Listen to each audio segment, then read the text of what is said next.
Student, तो आज हम लोग first transition series that is 3D series के एलिमेंट्स की प्रॉपर्टीज का स्टडी करेंगे। So the first property is electronic configuration. जितने भी एलिमेंट्स है यहाँ मैंने लिखे हैं, कौन कौन से है? Scandium, titanium, vanadium, chromium, manganese, iron, cobalt, nickel, copper and zinc. Atomic number 21 से लेके 30 तक। कंडेंस इलेक्ट्रॉनिक कॉन्फ़िगरेशन ब्रैकेट में AR लिखना क्योंकि AR का एटॉमिक नंबर 18 होता है, +1 19, +2 21। ठीक है, और इस तरह से इलेक्ट्रॉनिक कॉन्फ़िगरेशन हर एक एलिमेंट का लिखा गया है। ये एक्सपेक्टेड इलेक्ट्रॉनिक कॉन्फ़िगरेशन है। जैसे एनर्जी लेवल्स हम लोग फील करते हैं 1s2, 2s2, 2p6, 3s2, 3p6, तो इस तरह से फील करते करते हमारा इलेक्ट्रॉन आता है पहले 4s लेवल में और बाद में इलेक्ट्रॉन जाता है 3D में। लेकिन लिखने के लिए हम 3D पहले लिखते हैं, 3 पहले आता है इसीलिए बाद में 4 लिखते हैं। ठीक है, नाउ यहाँ d ऑर्बिटल में, स्कैंडियम के d ऑर्बिटल में 1 इलेक्ट्रॉन, टाइटेनियम के 2 इलेक्ट्रॉन। तो इस तरह से इलेक्ट्रॉन 1 2 3 4 से लेके 10 तक d ऑर्बिटल में इलेक्ट्रॉन फील किए गए हैं। 4s लेवल में यहाँ 2 2 2 2 2। तो ये अकॉर्डिंग टू एनर्जी लेवल हम लोगों ने इलेक्ट्रॉन्स जो है वो फील किए हैं वो एनर्जी लेवल में।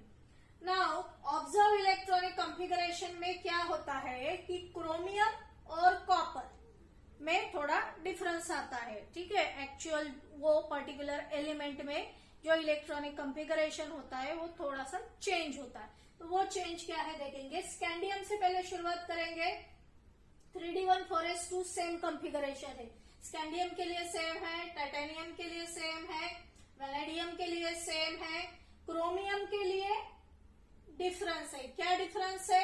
यहाँ का एक इलेक्ट्रॉन, ठीक है, 4s का एक इलेक्ट्रॉन, या मैं एरो करके बताती हूँ, 4s का 1 इलेक्ट्रॉन यहाँ d ऑर्बिटल में शिफ्ट हो रहा है और यहाँ 3d5 और 4s 1। ठीक है, यहाँ 1 आ जाएगा। फिर मैग्नीज के लिए भी सेम है, Fe के लिए सेम है, कोबाल्ट के लिए सेम है, निकेल के लिए सेम है। कॉपर में भी क्या हो रहा है? 4s से एक इलेक्ट्रॉन 3d ऑर्बिटल में शिफ्ट हो रहा है और यहाँ 3d10 और यहाँ 4s1 बन रहा है। तो इसका मीनिंग क्या है? क्रोमियम और कॉपर में हम लोगों को जो जनरल इलेक्ट्रॉनिक कॉन्फ़िगरेशन है उसमें चेंज दिख रहा है। क्यों चेंज दिख रहा है, उसका रीजन क्या लिखोगे? completely filled और, ठीक है, completely filled और half filled orbitals are most stable than partially filled orbitals। ठीक है, completely filled, d orbital completely filled है, यहाँ 10 इलेक्ट्रॉन है, यहाँ 5 इलेक्ट्रॉन है। ठीक है, d ऑर्बिटल की कैपेसिटी 10 इलेक्ट्रॉन की होती है। अगर 10 है तो हम लोग बोलेंगे कंप्लीटली फिल्ड, उसके हाफ अगर 5 है तो हम लोग बोलेंगे हाफ फिल्ड। ठीक है, तो ये बहुत ही ज्यादा स्टेबल ऑर्बिटल होते हैं। एक तो वो कंप्लीटली फिल्ड चाहिए, जितने भी इलेक्ट्रॉन्स रहेंगे वो पेयर के फॉर्म में रहेंगे, हाफ फील्ड, हर एक ऑर्बिटल में एक एक इलेक्ट्रॉन रहेगा। ठीक है, अगर इस तरह से आप देखो 1 2 3 4 5 इलेक्ट्रॉन है तो स्टेबिलिटी मिलेगी वो पर्टिकुलर एलिमेंट के एटम को, इसे हाफ फील्ड बोलेंगे। और इस तरह से इलेक्ट्रॉन पेयर में है तो ये क्या हो गया? Completely field. ठीक है, लेकिन पार्शियली फील्ड जो होते हैं, पार्शियली फील्ड कैसे होते हैं?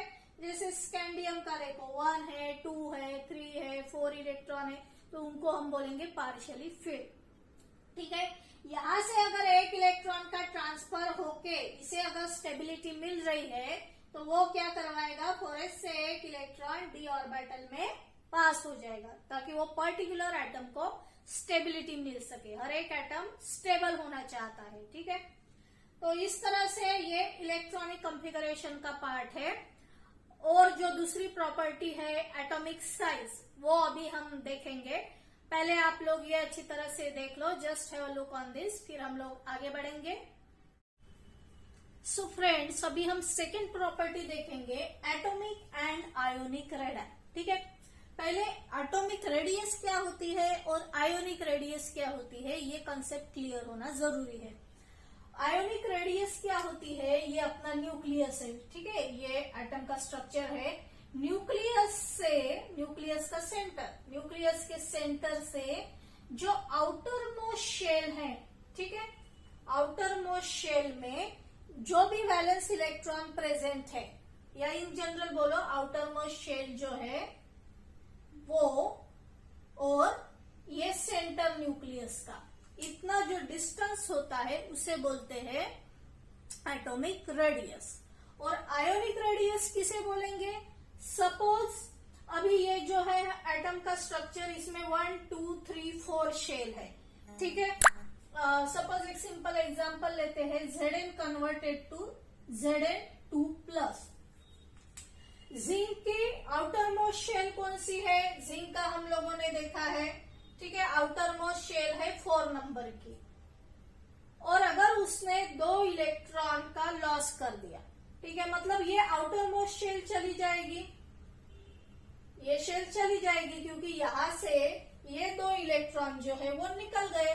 तो मतलब कौन सी शेल रहेगी, डी शेल, मतलब कौन सी शेल रहेगी, ये 3rd नंबर की, ठीक है।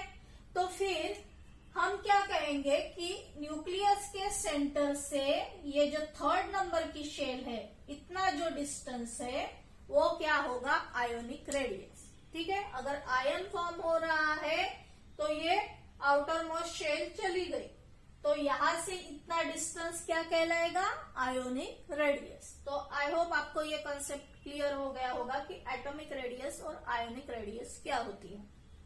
अभी यहाँ जो लिखे हैं, ये रब कर देते हैं, यहाँ एंगस्ट्रॉम यूनिट में एटॉमिक रेडियस लिखे हैं, ठीक है, ये 3D सीरीज के एलिमेंट के। तो पहले देखो, स्कैंडियम का एटॉमिक रेडियस 1.62, फिर टाइटेनियम का 1.47, वैनेडियम का 1.34। तो रेडियस जो है वो कम हो रहा है, 1.62 से 1.47, 1.34, 1.27, ठीक है। तो एटॉमिक रेडियस की वैल्यू कम हो रही है। क्यों कम हो रही है, वो अभी उसका हम रीजन देखेंगे। जैसे जैसे एटॉमिक नंबर इंक्रीज हो रहा है, पहले क्या था, एटॉमिक नंबर स्कैंडियम का 21, ठीक है, और एक इलेक्ट्रॉन ऐड हो गया डी ऑर्बिटल में, तो 22, फिर 23, मतलब और एक इलेक्ट्रॉन ऐड हो गया, और फिर 24, मतलब यहाँ सडनली 2 इलेक्ट्रॉन ऐड हो गए। तो यहाँ क्या हो रहा है, ये नंबर ऑफ प्रोटॉन्स भी इंक्रीज होते हैं।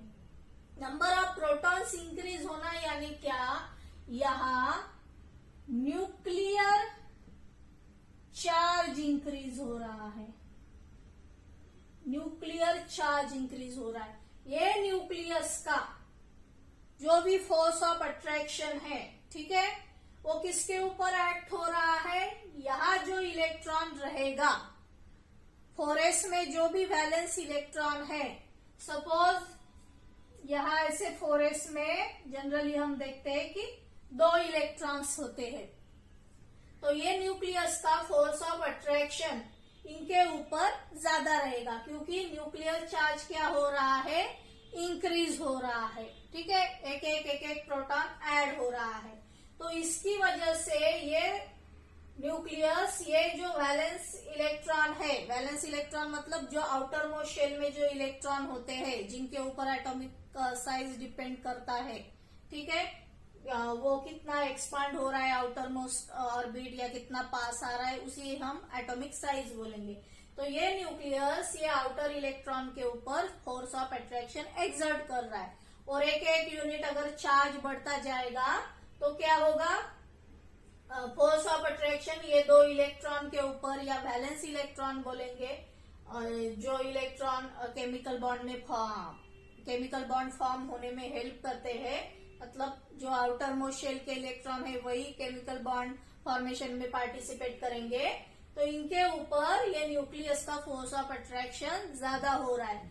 तो ज्यादा होने से क्या होता है, ये इलेक्ट्रॉन को ये न्यूक्लियस अपनी तरफ खींचेगा। ठीक है, तो जैसे जैसे एक एक यूनिट प्रोटॉन जो है, एक एक प्रोटॉन बढ़ता जाएगा, वैसे वैसे एटॉमिक साइज क्या होगा, डिक्रीज होगा। तो स्कैंडियम का 1.62, फिर टाइटेनियम का 1.47, मतलब ये इसे एटॉमिक रेडियस बोलेंगे। तो वैनेडियम का 1.34 हो गया, और क्रोमियम का जो है वो 1.7 हो गया। अभी क्या करेंगे, ये जो है 1.7 से लेके, थोड़ा रेड मार्कर यूज करेंगे तो अच्छी तरह से समझ में आएगा। जस्ट अ मिनट, ये क्या हो रहा है, यहां से मतलब क्रोमियम से लेके आप लोग क्रोमियम, फिर मैंगनीज, Fe और कोबाल्ट, यहां तक के ये जो है 1 2 3 4 एलिमेंट। ठीक है, और ये फिर निकेल है, बचे हुए एलिमेंट बाकी के कॉपर और जिंक, उनका भी देखेंगे हम किस तरह से चेंज होता है। पहले अभी ये जो मिडल के एलिमेंट है हमारे सीरीज के, उसके ऊपर कॉन्सेंट्रेट करेंगे। ठीक है, कौन सा, क्रोमियम, मैंगनीज, Fe और कोबाल्ट। तो ये जो है यहां हम लोग देखेंगे क्रोमियम के लिए, ठीक है, डिक्रीज हो रहा है, जो एटॉमिक रेडियस है डिक्रीज हो रहा है, क्योंकि यहाँ भी जो है 24 इसका एटॉमिक नंबर है, मतलब नंबर ऑफ प्रोटॉन्स जो है इंक्रीज हो रहा है, तो नेचुरली रेडियस जो है वो डिक्रीज हो रही है। फिर से नीचे अगर देखेंगे मैंगनीज के लिए भी 25 नंबर है, मतलब न्यूक्लियस का अंदर का और एक प्रोटॉन इंक्रीज हो गया, तो यहाँ भी रेडियस कम हो रही है। और यहाँ अगर देखेंगे Fe के लिए, ठीक है, Fe के लिए और बाद में कोबाल्ट के लिए, यहाँ हम लोगों को कांस्टेंट वैल्यू दिख रही है। ठीक है, मतलब 1.26 और कोबाल्ट के लिए 1.25, मतलब ज्यादा डिफरेंस नहीं है, नियर बाय हम सेम ही बोल सकते हैं, मतलब 1.26 तो सेम ही है, और ये 1.25, तो ये 4 वैल्यूज कैसी है, नियर बाय सेम है। तो ये जो है ये एटॉमिक रेडियस यहाँ कम हो गई, यहाँ कम हो गई, लेकिन Fe जो है वो सेम 1.26 है, और उसके बाद भी 1.25 है कोबाल्ट के लिए। तो यहाँ क्या होता है, यहाँ न्यूक्लियर चार्ज इंक्रीज होता है। ठीक है, तो न्यूक्लियस का force of attraction outer most electron पे ज्यादा होता है, लेकिन यहाँ क्या हो रहा है कि सडनली ये जो है Fe का 26 नंबर है, तो यहाँ जो d ऑर्बिटल है, d ऑर्बिटल में 1 2 3 4 5 6 इलेक्ट्रॉन आ गए। ठीक है, समझने के लिए मैंने ड्रॉ किए हैं। तो यहाँ जो इलेक्ट्रॉन है, 5 से ज्यादा इलेक्ट्रॉन यहाँ आ गए, तो ये एक दूसरा इफेक्ट जो बताते हैं उसे बोलते हैं शील्डिंग इफेक्ट। उसे क्या बोलते हैं, शील्डिंग इफेक्ट। शील्डिंग इफेक्ट मतलब ये इलेक्ट्रॉन एक स्क्रीन की तरह काम कर रहे हैं। अभी जब कम इलेक्ट्रॉन होते हैं, ये 3d लेवल में 1 इलेक्ट्रॉन रहेगा, 2 इलेक्ट्रॉन रहेगा, एक तो d ऑर्बिटल का शील्डिंग इफेक्ट कम ही होता है, लेकिन अगर इलेक्ट्रॉन का नंबर इंक्रीज हो गया तो वो एज अ स्क्रीन एक्ट करेंगे, मतलब न्यूक्लियस और ये आउटर मोस्ट इलेक्ट्रॉन के बीच में। तो ये जो अट्रैक्ट कर रहा है न्यूक्लियस ये दो वैलेंस इलेक्ट्रॉन को, और ये जो स्क्रीन है ये क्या कर रहा है, अपोज कर रहा है। मतलब ये इलेक्ट्रॉन का नंबर यहां इंक्रीज हो गया, तो ये इलेक्ट्रॉन, ठीक है, ये जो इलेक्ट्रॉन है थर्ड लेवल में और ये फोर्थ लेवल में, इनके बीच में फोर्स ऑफ रिपल्शन एक्ट करेगा, फोर्स ऑफ रिपल्शन, ठीक है। और उसकी वजह से ये जो है फोर्थ लेवल का ये जो ऑर्बिटल है इसके ऊपर क्या है, फोर्स ऑफ रिपल्शन भी है और न्यूक्लियस अपनी तरफ उसे खींच भी रहा है, वो दो इलेक्ट्रॉन को अपनी तरफ खींच रहा है। तो ये पॉइंट पे क्या होता है कि दोनों भी फोर्सेस सेम होते हैं, दोनों फोर्सेस की वैल्यू सेम होती है या दोनों फोर्सेस एक दूसरे को बैलेंस कर रहे हैं। तो यहाँ जो है ये